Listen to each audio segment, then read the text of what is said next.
दसन बिहूं भुयंगं मंत्रं गारुणी निवारं व्याध उपाड़न संतन नानक लबद कर्मणे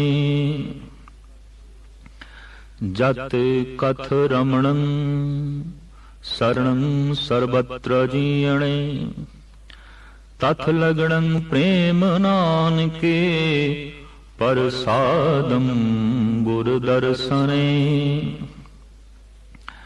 चरणारविंद मन विध्यं सिद्ध्यं सर्वकुशलने गाथा गावंत नानक भवन परा पूर्वणे दसन बिहोन भुंगं मंत्रं गारड़ी निवारं।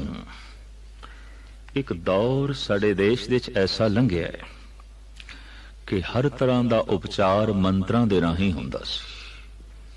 कोई भी रोग, कोई भी दुख, कोई भी पीड़ा, बस उसका समाधान, उसका इलाज मंत्रां दे राहीं हुंदा सी। ये काल, ये दौर बहुत लंबे समय तक रहा है और चूंकि रोग अनेका ने, अनेका तरह की पीड़ा है, अनेका तरह के कल कलेश ने, एक एक व्यक्ति हजारां तरह की पीड़ा की पंड चुकी फिरदा है। तो एक दौर ऐसा चलिया, मांदरी अगे आए, मंत्री अगे आए, मंत्रां नाल उपचार करते रहे। चाहे अख दुखदी है, चाहे दाड़ दा दुखना है, चाहे पेट दा दर्द है, चाहे तरह तरह के रोग बीमारियां ने, या कुछ घरेलू कल कलेश है, इन्हां दा इलाज मंत्रां नाल हुंदा रहा है। और वख-वख मंत्रां दे अपने अपने नाम सन। बिच्छू दे डंग दा मंत्र, सप दे भी डंग दा मंत्र। वो जो मंत्र सप दी जहर उतार देंदा सी ते सप नूं बेहोश कर देंदा सी, उस मंत्र दा नाम है गौरड़ी मंत्र, जिसका जिक्र गुरु अर्जन देव जी महाराज इस पावन पवित्र श्लोक विच कर रहे हैं। अनंत काल तो साडे देश दे सपेरे और कुछ होर सियाणे इस मंत्र की वाकफियत रखते आए ने और इस मंत्र दे जाप दे नाल वो सप पकड़ते रहे ने। और उन्हां दा अज भी ऐसा कहना है कि साडा मंत्र 1 साल तक ही काम करता है, खास करके फनीर नाग, उसनों असी साल तो बाद छोड़ देंगे हैं। और छोड़ते हुए ये देखे गए ने। तो एक गल स्पष्ट है कि मंत्रां दी अपनी महिमा, गुंजार पा के जद कोई मंत्र दा जाप करता है, उसदे नाल जो तरंगां बनदियां ने, उसदे नाल जो वाइब्रेशन बनदी है, मनुख दा अपना हिरदा ते अंदोलित हुंदा है, पर उस मंत्र दी, उस तरंग दी लपेट दे जेड़ा जेड़ा आवेगा वो भी अंदोलित होवेगा, वो भी प्रभावित होवेगा, वो भी प्रभावित होए बिना रह नहीं सकेगा। अज भी देखण दे च आया है, बौद्ध भिक्षु कट्ठे बैठ के मंत्र दा जाप करते हैं। अज भी गुरु घर दे परंपरा बनी हुई है, कट्ठे बैठ के कीर्तन करो और गुंजार पा के कीर्तन करो। उस नाल जो तरंगा बननगियां, हिरदे दी यकसुई दा बाइस बननगियां, मन नूं एकाग्र करनगियां, आनंद प्रदान करनगियां। ते हिरदा एकाग्र हो जाए, मन यकसू हो जाए, अनेका रोग अपने आप रुखसत हो जाते हैं। क्योंकि बेशतर रोग, बहुत सारे रोग शरीरक ना होके मानसिक ने। तो खैर एक दौर ऐसा लंघे है जद अजे मनुख नूं जड़ी बूटियां दा ज्ञान नहीं सी, अजे आयुर्वेदिक आलमे वजूद विच नहीं आई सी, अजे यूनानी तिब सामने नहीं प्रगट होया सी। तो इन्हां पश्चिमी देशां दे च भी ते यूरोप दी दुनिया दे च भी मंत्रां दे राहीं उपचार होंदा रहा है। सूफी फकीर मंत्रां दे नाल उपचार करते रहे ने और अज भी देखण दे च ऐसा आउंदा है। अफगानिस्तान का इलाका, पठानिस्तान के इलाके च अज भी सप ते बिच्छू दे दर्द नूं ਮੰਤਰਾਂ ਦੇ ਨਾਲ ਉਪਚਾਰ ਕੀਤਾ ਜਾਂਦਾ ਹੈ, ਦੂਰ ਕਰਨ ਦੀ ਕੋਸ਼ਿਸ਼ ਕੀਤੀ ਜਾਂਦੀ ਹੈ। ਸਾਡੇ ਦੇਸ਼ ਦੇ ਵਿੱਚ ਵੀ ਅੱਜ ਵੀ ਦਾੜ ਦਾ ਦਰਦ, ਕੰਨਾਂ ਦੇ ਦਰਦ, ਗਲੇ ਪੈ ਜਾਣਾ, ਟੌਨਸਲ ਇਤਿਆਦਿਕ, ਇਹਨਾਂ ਨੂੰ ਆਪਣੇ ਆਪਣੇ ਢੰਗ ਦੇ ਮੰਤਰਾਂ ਦੇ ਜਾਪ ਨਾਲ ਦੂਰ ਕਰਨ ਦੀ ਜੋ ਹੈ ਕੋਸ਼ਿਸ਼ ਕੀਤੀ ਜਾਂਦੀ ਹੈ। ਇਹ ਗੱਲ ਵੱਖਰੀ ਹੈ ਕਿ ਮੰਤਰਾਂ ਦੇ ਉਚਾਰਨ ਕਰਨ ਵਾਲੇ 'ਚ ਅੱਜ ਉਹ ਸ਼ਕਤੀ ਨਹੀਂ। ਜੈਸੇ ਦਵਾਈਆਂ ਤੇ ਬਹੁਤ ਅੱਛੀਆਂ ਹੋਣ ਪਰ ਹਕੀਮ ਸਿਆਣਾ ਨਾ ਹੋਵੇ, ਨਬਜ਼ ਦੀ ਪਹਿਚਾਣ ਨਾ ਹੋਵੇ, ਰੋਗ ਨੂੰ ਸਮਝ ਨਾ ਸਕੇ, ਰੋਗ ਦਾ ਕਾਰਨ ਵੀ ਉਹ ਨਾ ਜਾਣਦਾ ਹੋਵੇ, ਤੇ ਚੰਗੀਆਂ ਤੋਂ ਚੰਗੀਆਂ ਦਵਾਈਆਂ ਵੀ ਕੀ ਕਰਨਗੀਆਂ? ਉਹ ਕਿਵੇਂ ਦੇਵੇਗਾ? ਕਿਸ ਮਿਕਦਾਰ ਵਿੱਚ ਦੇਵੇਗਾ? ਇਸ ਤਰੀਕੇ ਨਾਲ ਮੰਤਰਾਂ ਦੀ ਤੇ ਆਪਣੀ ਮਹਾਨਤਾ ਸੀ, ਪਰ ਜਪਣ ਵਾਲਾ ਹਿਰਦਾ ਨਾ ਹੋਵੇ, ਰਸਨਾ ਨਾ ਹੋਵੇ, ਉਤਨਾ ਉਤਸ਼ਾਹ ਨਾ ਹੋਵੇ, ਉਮੰਗ ਨਾ ਹੋਵੇ, ਸ਼ਰਧਾ ਨਾ ਹੋਵੇ, ਤਾਂ ਉੱਥੇ ਫਿਰ ਮੰਤਰ ਖਾਲੀ ਰਹਿ ਜਾਂਦੇ ਨੇ ਔਰ ਆਪਣਾ ਉਹ ਪੂਰਾ ਕੰਮ ਕਰਨ ਦੇ ਵਿੱਚ ਅਸਮਰਥ ਹੋ ਜਾਂਦੇ ਨੇ। ਮੰਤਰਾਂ ਦੇ ਚੋਂ ਸਿਰਮੌਰ ਮੰਤਰ ਹੈ ਪਰਮਾਤਮਾ ਦਾ ਨਾਮ, ਜਿਹਨੂੰ ਗੁਰੂ ਗੋਬਿੰਦ ਸਿੰਘ ਜੀ ਮਹਾਰਾਜ ਕਹਿੰਦੇ ਨੇ, ਨਮੋ ਮੰਤਰ ਮੰਤਰੰ ਨਮੋ ਜੰਤਰ ਜੰਤਰੰ। ਹੇ ਪ੍ਰਭੂ, ਤੇਰਾ ਨਾਮ ਮੰਤਰਾਂ ਦੇ ਚੋਂ ਸਿਰਮੌਰ ਮੰਤਰ ਹੈ, ਜੰਤਰਾਂ ਦੇ ਚੋਂ ਸਿਰਮੌਰ ਜੰਤਰ ਹੈ। ਕੋਈ ਵੀ ਮੰਤਰ ਇੱਕ ਰੋਗ ਨੂੰ ਦੂਰ ਕਰੇਗਾ, ਪਰ ਹੇ ਪ੍ਰਭੂ ਤੇਰਾ ਨਾਮ ਮੰਤਰ ਐਸਾ ਹੈ ਸਾਰੇ ਰੋਗਾਂ ਨੂੰ ਦੂਰ ਕਰ ਦਿੰਦਾ ਹੈ। ਸਰਬ ਰੋਗ ਕਾ ਔਖਦ ਨਾਮ, ਸੰਸਾਰ ਰੋਗੀ ਨਾਮ ਦਾਰੂ ਮੈਲ ਲਾਗੇ ਸਚ ਬਿਨਾ। ਗੁਰੂ ਨਾਨਕ ਦੇਵ ਜੀ ਮਹਾਰਾਜ ਕਹਿੰਦੇ ਨੇ, ਸੰਸਾਰ ਦੇ ਸਾਰੇ ਰੋਗਾਂ ਦਾ ਇਲਾਜ ਪ੍ਰਭੂ ਦਾ ਨਾਮ ਹੈ। ਨਾਮ ਹਿਰਦੇ 'ਚ ਵਸ ਗਿਆ ਹੈ। ਪਰਮ ਆਨੰਦਿਤ ਮਨੁੱਖ ਕਿਸੇ ਨੂੰ ਦੁਖੀ ਨਹੀਂ ਕਰੇਗਾ, ਪੀੜਿਤ ਨਹੀਂ ਕਰੇਗਾ। ਬਹੁਤ ਸਾਰੇ ਸਮਾਜਿਕ ਮਸਲੇ ਆਪਣੇ ਆਪ ਹੱਲ ਹੋ ਜਾਂਦੇ ਨੇ, ਬਹੁਤ ਸਾਰੇ ਰਾਜਨੀਤਿਕ ਬਿਖੇੜੇ ਆਪਣੇ ਆਪ ਹੱਲ ਹੋ ਜਾਂਦੇ ਨੇ, ਔਰ ਅਨੇਕਾਂ ਸਰੀਰਕ ਰੋਗ ਸਰੀਰ ਦੇ ਚੋਂ ਨਿਕਲ ਜਾਂਦੇ ਨੇ। ਮਨ ਦੇ ਸਵਸਥ ਹੁੰਦਿਆਂ ਚਾਰੋਂ ਪਾਸੇ ਜੋ ਵਾਤਾਵਰਣ ਬਣਦਾ ਹੈ ਉਹ ਸਵਸਥ ਬਣਦਾ ਹੈ, ਤੰਦਰੁਸਤ ਬਣਦਾ ਹੈ, ਮਹਾਨ ਬਣਦਾ ਹੈ। तो एक बड़ा सुंदर उदाहरण दिता है गुरु अर्जन देव जी महाराज ने, दसन बिहोन भयंगं मंत्रं गारुड़ी निवारण। जैसे सपेरा गारड़ी मंत्र दा जाप करके सप नूं दंदां तो बिना कर देंदा है, दसन बिहोन दंदां तो बिना कर देंदा है और सप दी जहर उतार देंदा है। इस मंत्र दा नाम गारड़ी मंत्र। एक उदाहरण, ब्याद उपारण संतन नानक लबद कर्मणे। विरले ही संत जन ऐसे ने जो परमात्मा दे नाम मंत्र दा जाप करके अपने जीवन दे चों विकारां दी जहर कढ देंदे ने। जिंदगी दे चों सारी जहर नूं निकाल के परे सुट देंदे ने। जीवन विच जहर की है? जीवन विच क्रोध एक जहर है, लोभ एक जहर है, अहंकार एक जहर है, मोह एक जहर है, काम सीमा तो वधे होया जहर है। अति क्रोधी, अति कामी, अति हंकारी मनुख अति जहरीला हुंदा है, अति जहरीला। उहदी दृष्टि दे च भी जहर टपकेगी, उहदे बोलां दे च भी जहर प्रगट होवेगा। उहदे उठदियां बैठदियां ਜਿਹੜੀਆਂ ਤਰੰਗਾਂ भी उसदे शरीर चों निकलणगीਆਂ वातावरण ਨੂੰ दूषित ਕਰਨਗੀਆਂ, अपवित्र करनगियां, क्योंकि जहरीला है। प्रभु मंत्र दे जाप नाल ये जहर अमृत बन जाती है। मैला अगर बेरे हैं भयंगा, बिख अमृत बसे एक संगा। जहर ते अमृत की कोई बहुत वड्डी दूरी नहीं है, पड़ोसी ने, निकटवर्ती ने। हो गुजरिया इस सदी दा बड़ा प्रसिद्ध दार्शनिक उर्दू दा शायर डॉक्टर मोहम्मद इकबाल, वो कहंदा है, जो जहर हलाहल है वही अमृत है नादां, मालूम नहीं तुझको अंदाज है पीने के। इते पीण दा ढंग है। अगर किसी नूं पीण दा ढंग आ गया है तो अमृत है, ते जे पीण दा ढंग नहीं आया तो जहर है। जो जहर हलाहल है वही अमृत है नादां। ऐ नादान, जो जहर हलाहल है, संखिया है, ये अमृत है।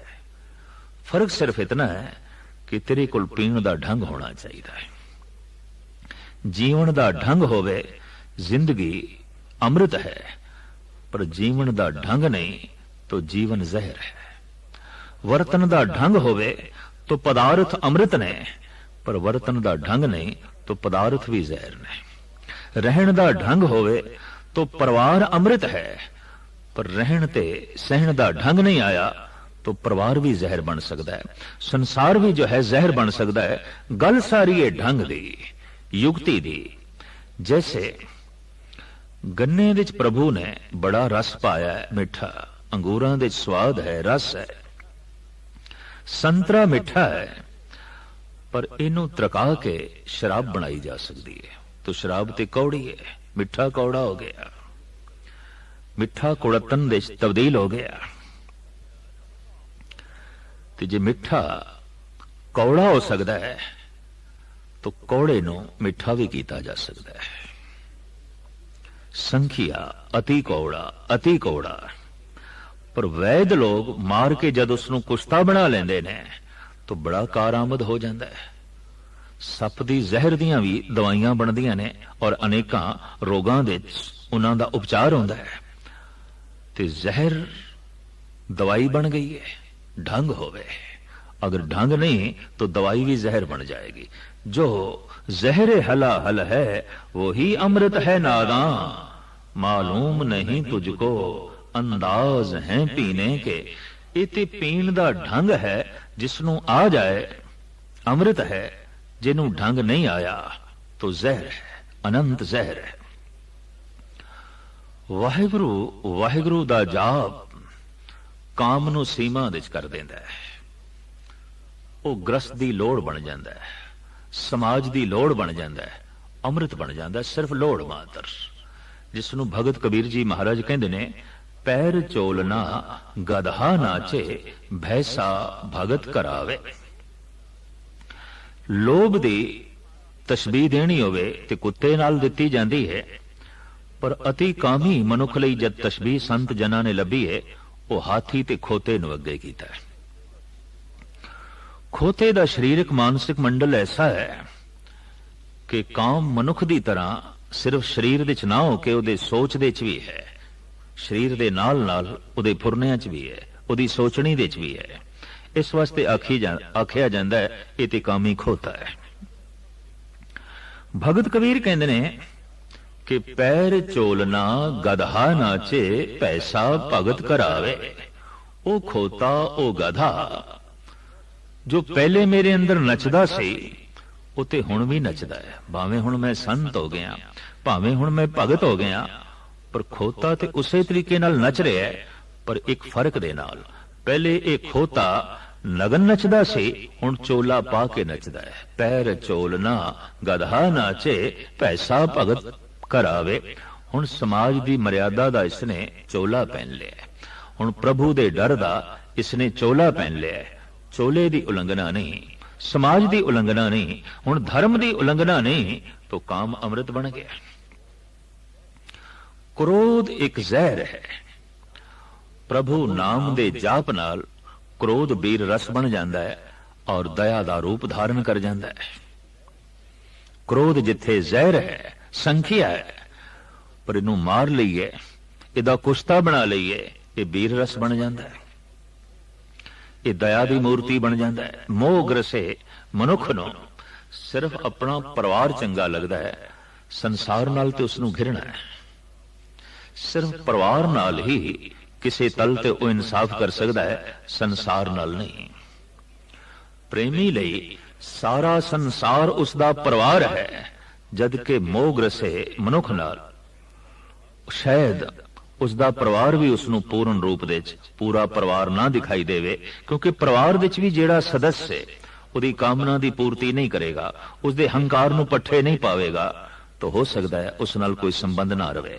तो मोह ग्रसे मनुख दा जिथे हित है, जिथे उसदी स्वार्थ दी सिद्धि है, बस ओही अपने ने, ओही अपने ने, बाकी ते सब ओपरे, बाकी ते सब बेगाने हैं। पर प्रेमी लई सारा संसार अपना है। प्रेम नाल भरिया होया, भेजिया होया हिरदा गुरु अर्जन देव जी महाराज दा आप कहते ने सबको मीत हम आपन कीना, हम सबना के साजन, दूर पर आयो मन का बिरहा, तो मेल कियो मेरे राजन। हुण दुबदा मिट गई, सब अपने, कोई बेगाना नहीं। दोई रा चूं बदर करदम, दो आलम रा यके दीदम। शमस तबरेज कहते ने जिस दिन दी दुबदा नास होई है, समूह ब्रह्मंड एक दिखाई दे रहा है और अपना दिखाई दे रहा है। हुण कोई बेगाना नहीं। अगर उस एक तो ही सारा संसार आया है, समूह आए ने, तो फिर वो एक सारियां दा पिता है। ते जद एक ही सारियां दा पिता है तो बेगाना कौन, ओपरा कौन। एक पिता एकस के हम बारिक, तू मेरा गुरहाई। तो मोह प्रेम बन जाता है, लोभ संतोख दी शक्ल अख्तियार कर जाता है। लोभी जे समूह ब्रह्मंड दे पदार्थ भी उसदे अगों रख दिते जान, धन संपदा, तां भी उसदे लई थोड़ा है, कल्पना बनी रहेगी। पर संतुष्ट मनुख लई सह किणका मात्र भी बहुत कुछ है, बहुत कुछ है। संतोखी तो मुराद जो कुछ है, जैसा है और जितनी मेरी प्रालब्ध है, प्रवान है, कबूल है, मैं राजी हां, मैनू एक खिड़े मत्थे तस्लीम है, प्रवान है। लोभी हर तल ते इनकारी है। लोभी कहंदा है मेरी पात्रता बहुत वड्डी सी, मिलिया की है, कुछ भी नहीं। संतोखी कहंदा है मेरी पात्रता ते बहुत छोटी सी, बहुत छोटी सी, प्रभु तू बहुत पा दिता, बहुत पा दिता। इस वास्ते बार बार संतोखी धनवाद नाल भरिया हुंदा है, बार बार लोभी गिलियां नाल भरिया हुंदा है। जद गिले निकलन, शिकवे निकलन, तो समझ लेना लोभ है। जद बार बार धनवाद निकले, शुक्राना निकले, तो समझना संतोख है। संतोखी ते बार बार कहंदा है, हे प्रभु बहुत छोटी सी मेरी झोली, पात्रता ते मेरी बहुत छोटी सी, बर्तन ते मेरा बहुत छोटा सी, तू बहुत पा दिता, बहुत पा दिता, तेरा लख लख शुक्र, तेरा लख लख धन्यवाद। पर लोभी ते बुलंद बांग कहंदा है इतनी वड्डी मेरी झोली तू दिता की, कुछ भी नहीं। इतनी वड्डी मेरी पात्रता तू पाया की, कुछ भी नहीं। इतना वड्डा भांडा मैं चुकी फिरदा रहा, तो एक बूंद सिर्फ पाई। पर संतुष्ट मनुख कहंदा है, हे प्रभु मेरी पात्रता ते इतनी भी नहीं सी कि तू एक बूंद मैनू देवें, तू ते सागर उंडेल के रख दिता, तू ते बहुत कुछ दे दिता। बहुत कुछ देने तो मुराद यह है कि उन्होंने एक बूंद भी सागर जैसा प्रतीत होती है, बहुत प्रतीत होती है, बहुत प्रतीत होती है। बार बार अपनी योग्यता ते, अपनी पात्रता ते जिसदा ध्यान जाएगा, गिलियां नाल भर जाएगा। पर बार बार जिसदा प्राप्ति ते ध्यान जाएगा, की प्राप्त होया, जो कुछ मिले है उस ते ध्यान जाएगा, तो बार बार शुक्राना पैदा होगा, धन्यवाद पैदा होगा। संतोखी हमेशा धन्यवाद नाल भरिया हुंदा है, प्रार्थना नाल भरिया हुंदा है, शुक्राने नाल भरिया हुंदा है। जबकि लोभी हमेशा गिलियां नाल भरिया हुंदा है, शिकवियां नाल भरिया हुंदा है। पर लोभ ही संतोख बन जाता है प्रभु नाम दे जाप नाल। जिथे लोभ जहर है, उत्थे संतोख अमृत है। अहंकार जहर है, पर प्रभु नाम दे जाप नाल ये विनिम्रता दा रूप धारण कर जाता है। अहंकार ही निर्माणता दा रूप बन जाता है। अहंकार किसी दे सिर ते चढ़ के बैठना, अहंकार दी खुशी भी इसे च। ये सिंघासन किसी हद तक बगौर देखिए तो लोगों के सिरां ते खड़े होंदे ने। अपना मत देना है, अपना सिर देना है, अपने विचार देने ने, अपनी सहमति देनी है, अपना सिर देना है, तां किसी दे सिंघासन खड़े होंदे ने। अपना सिर झुकाना है, अपनी मत देनी है, मत प्रदान करना है, मत दा दान कर देना है, मत अगों रख देनी है, सिर अगों रख देनी है। उसे सिर दे उत्ते सिंघासन होंदे ने और उन्हीं सिंघासनां ते राजनीतिक बैठते हैं। जिन्हां नूं असीं राजनीतिक क्रांति कहंदे हां, वो यही क्रांति कदी कदी सिर हिल पैंदे ने। ਔਰ ਬੋਝ ਬਰਦਾਸ਼ਤ ਕਰਨ ਨੂੰ ਇਨਕਾਰ ਕਰ ਦਿੰਦੇ ਨੇ। ਉਸ ਹਾਲਤ ਨੂੰ ਅਸੀਂ ਕਹਿੰਦੇ ਹਾਂ ਕਿ ਸਿੰਘਾਸਣ ਡੋਲ ਰਿਹਾ ਹੈ, ਕਿਉਂਕਿ ਸਿਰ ਹਿਲ ਰਹੇ ਨੇ। ਤੇ ਜਦ ਕੋਈ ਆਪਣਾ ਸਿਰ ਅੰਦਰੋਂ ਥੱਲੋਂ ਕੱਢ ਲੈਂਦਾ ਹੈ, ਔਰ ਸਾਰੇ ਹੀ ਕੱਢ ਲੈਂਦੇ ਨੇ, ਸਿੰਘਾਸਣ ਧਰਾਤਲ ਤੇ ਆ ਜਾਂਦਾ ਹੈ। ਇਸ ਨੂੰ ਕਹਿੰਦੇ ਨੇ ਮੁਕੰਮਲ ਕ੍ਰਾਂਤੀ ਹੋ ਗਈ, ਤਖਤਾ ਪਲਟ ਗਿਆ, ਰਾਜ ਸਤਾ ਪਲਟ ਗਈ ਹੈ। ਇੰਜ ਕਹੀਏ, ਧਾਰਮਿਕ ਪੁਰਸ਼ ਕਹਿੰਦੇ ਨੇ ਕਿਸੇ ਦੇ ਸਿਰ ਤੇ ਬੈਠਣ ਦਾ ਜਿਸ ਨੂੰ ਸ਼ੌਕ ਹੈ, ਬਸ ਅਹੰਕਾਰੀ ਹੈ। ਪਰ ਕਿਸੇ ਦੇ ਕਦਮਾਂ ਵਿੱਚ ਬੈਠਣ ਦਾ ਸ਼ੌਕ ਹੈ, ਨਿਰਮਾਣ ਹੈ, ਗਰੀਬ ਹੈ, विनिमर है। एक आलम का कहना है, जुबान खोलेंगे मुझ पर बद जुबान क्या बदशुआरी से कि मैंने खाक भर दी है उनके मुंह में खाक सारी से। हुण मेरी होर की निंदा होनी है, हुण मेरे उत्ते कोई होर की लाछण लाएगा। मैं ते हर एक दे कदमां दी खाक बन गया, मैं ते हर एक दे पैरां दे थल्ले आ गया और बखुशी आया। दीस आवत है बहुत बिहाला, गुरु अर्जन देव जी महाराज। सगल चरण की एहो मन राला, मैं ते सारियां दे चरनां दी खाक, मैं ते सारियां दे पैरां दे थल्ले, सब मैथों उच्छे। भगत कबीर कहंदे ने, कबीर पूंगरा राम अलाका सब गुर पीर हमारे। कबीर कहंदे ने सारे मैथों वड्डे ने, मेरे पीर ने, मेरे गुरु ने, हर एक तो कुछ ना कुछ मैं गुण लिया, कुछ ना कुछ मैं शिक्षा ली है। ते जब हर एक तो मैनू कुछ ना कुछ प्रेरणा मिली है, तो हर एक मेरा गुरु है। मैं पढ़ लिया सी जमाल हुसैन फकीर दी कहानी।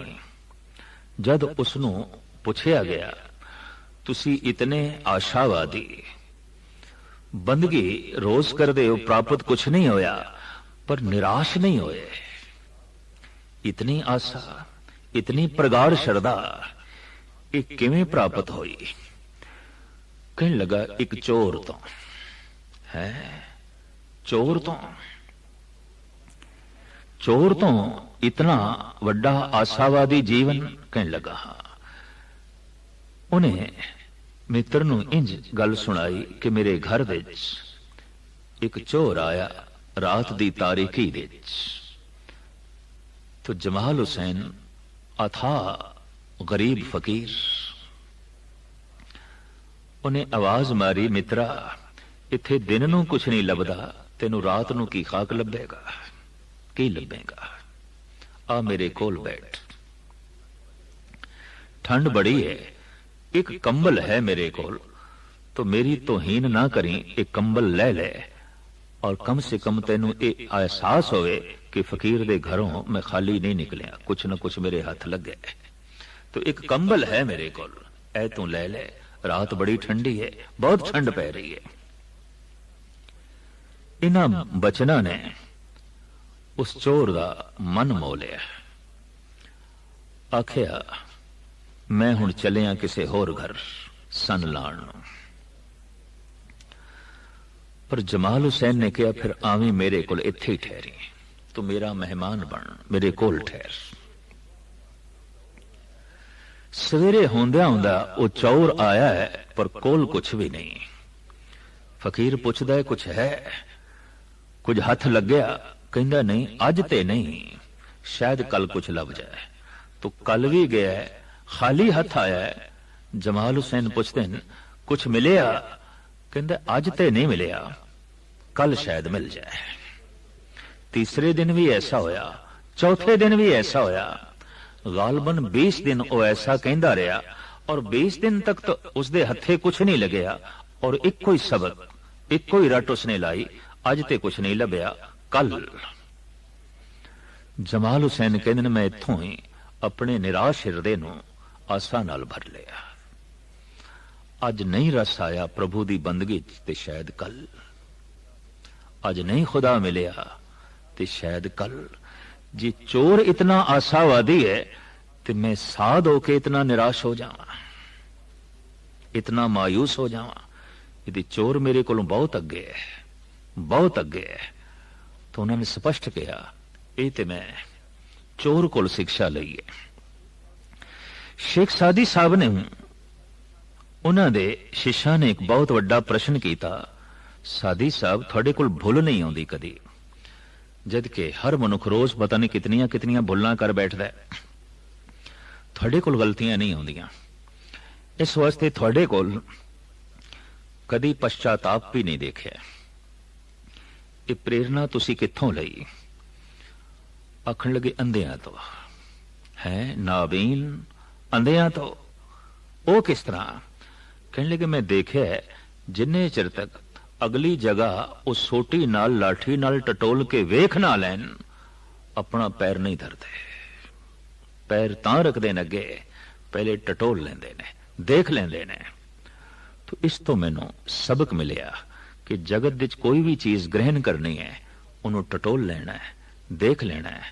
किसी पासे भी जाना है, उन्होंने टटोल लेना है, देख लेना है। अंधियां दी ये शिक्षा मैं जीवन भर पल्ले बनी है, मैनू कदी पछताना नहीं पिया, मैं कदी डिगया ही नहीं, क्योंकि टटोल लेना, वेख लेना ये सच है कि नहीं, ये मेरे अनुकूल है कि नहीं, ये सच दे अनुकूल है कि नहीं, ये धर्म दे अनुकूल है कि नहीं। नहीं है, इत्थे मेरे पैर खिसक जाएंगे, मैं डिग जावांगा, मैं उत्थे कदम ही नहीं रखता। ये शिक्षा मैं अंधियां तो लई। तो साहिब श्री गुरु अर्जन देव जी महाराज बहुत सुंदर इत्थे फरमान पे करदे ने, नाम जपदियां अहंकार निर्माणता दी शक्ल अख्तियार कर जांदा है, क्रोध दया बन जांदा है, लोभ संतोख बन जाता है, काम सीमा दे हो जाता है, मोह प्रेम का रूप धारण कर लेंदा है। इस तरह जो जहर हलाहल सी वो अमृत का रूप बन जाती है। तो साहब कहते हैं विरले संत जन ने जिन्हां ने इस जहर नूं अमृत दे जो है बदले है। साहिबां दा ये फरमान दसन बिहून भंगं मंत्रं गारड़ी निवारं ब्याद उपाड़न संतन नानक लबद कर्मणे जत कथ रमणन शरणन सरबत्र जीवने। जो जिधर किधर रमिया होया है ते सारे जीवां दे विच व्यापक है, तथ लगणं प्रेम नानक परसादन गुरु दर्शने। गुरु दी कृपा द्वारा उस प्रभु नाल मेरा प्रेम लगे है, उस प्रभु नाल मेरा हिरदा जुड़े है, जो जिधर किधर रमिया होया है, सारे जीवां दे व्यापक है। चरणार बिंद मन विधियं सिधियं सर्व कुसरणे गाथा गावंत नानक भवं परापूर्वणे। जिसदा मन प्रभु दे चरण कमलां दे बिनिया गया है, लीन हो गया है, एक मिक हो गया है, सतगुरु कहंदे ने उन्होंने हर तरह की सिद्धियां की प्राप्ति हो गई है और हर तरह दी खुशियां उसकी झोली विच पै जांदियां ने। इस वास्ते आद काल तो गाथा गावंत नानक भवं परापूर्वणे। आद काल तो जिन्हां दी बनी हुई प्रालब्ध है, पूर्वले संस्कार ने, प्रभु दी गाथा गाउंदे आ रहे हैं, प्रभु दी गाथा गाउंदे ही आ रहे हैं। गाथा विच की है? प्रभु दे गुण ते गुणां नूं ही गावना हुंदा है। और गुण गांदियां गांदियां गुण कहे गुणी समावणिया। किसी धनवान नूं बार बार धनवान आखण दे नाल कोई धनवान नहीं हो जाता। किसी पहलवान दी बार बार उपमा करन दे नाल कोई पहलवान नहीं हो जाता। हुक्मरान नूं बार बार सजदा करन दे नाल कोई हुक्मरान नहीं हो जाता। पर भगवान दी महिमा गायन करन वाला भगवान ही हो जाता है।